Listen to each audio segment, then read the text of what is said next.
근로자의 육아 부담을 덜어주고 계속 일을 할 수 있도록 지원하기 위해 마련된 육아휴직 제도. 하지만 남성의 경우 여전히 쉽사리 쓸 수 없는 게 현실인데요. 특히 금융보험업계 종사하는 남성 직원의 이용률이 현저히 낮았습니다. 엄윤주 기자가 취재했습니다. 일과 가정, 어느 것 하나 포기하기 힘들지만 내 아이를 위해 어쩔 수 없이 직장을 그만두는 여성은 여전히 많습니다. 네, 신랑이 아무래도 이렇게 교대 근무를 하다 보니까 규칙적으로 아이를 봐줄 수가 없었어요. 그래서 또 도움을 받을 곳도 없고 해서 제가 일을 그만두고 이제 아이 육아를 시작한 거예요. 육아휴직 제도가 있더라도 그림의 떡, 남성은 더 이용하기 힘들기 때문입니다. 저도 마찬가지고 남편도 못 썼죠. 좀 눈치를 주는 그런 편이어가지고 아직까지는 제 이력을 쓰기에도 그런 여유가 있는 회사는 아니어가지고 그런 말씀드리기는 조금 어려웠죠. 실제로 국내 육아휴직자 가운데 남성 비율은 지난 2019년 20%대 가까이 진입한 이후 크게 늘지 않고 있습니다.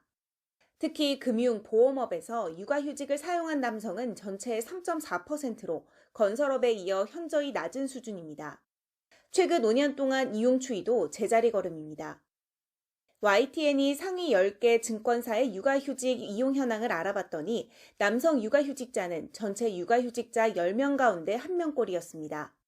상대적으로 남녀 비율이 비슷한 은행업도 살펴봤습니다. 시중은행 5곳의 남성 육아휴직자 평균 비율은 10명 중 1명도 안 됩니다. 여성 육아휴직 비율과 비교하면 여전히 남성에게 문턱이 높은 겁니다. 지방은행까지 넓혀보면 상황은 더 심각합니다. 한 해 남성 직원이 육아휴직을 신청한 건수가 아예 없는 경우도 많고 최근 5년 동안 남성 육아휴직자가 단 1명도 없는 곳도 있습니다. 배경에는 업계의 보수적인 분위기와 육아휴직을 다녀온 뒤 있을지 모를 인사상 불이익 때문이라는 분석이 많습니다. 다른 업권에 비해서 여직원 수가 많고 또 여직원들이 육아휴직을 들어가는 케이스가 많다 보니까 상대적으로 남자 육아휴직자들이 좀 적게 보일 수는 있는데 이제 조직 자체가 조금 보수적이다 보니까 업계 구조적인 특성을 고려해야 한다는 의견도 있습니다.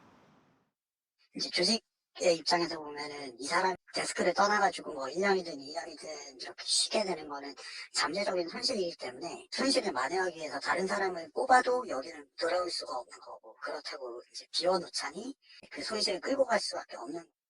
이런 상황을 막기 위해 국회에서는 남성 근로자의 육아휴직을 의무화하는 내용의 법안이 발의됐지만 제대로 된 논의 없이 계류 중인 상황입니다. YTN 엄윤주입니다.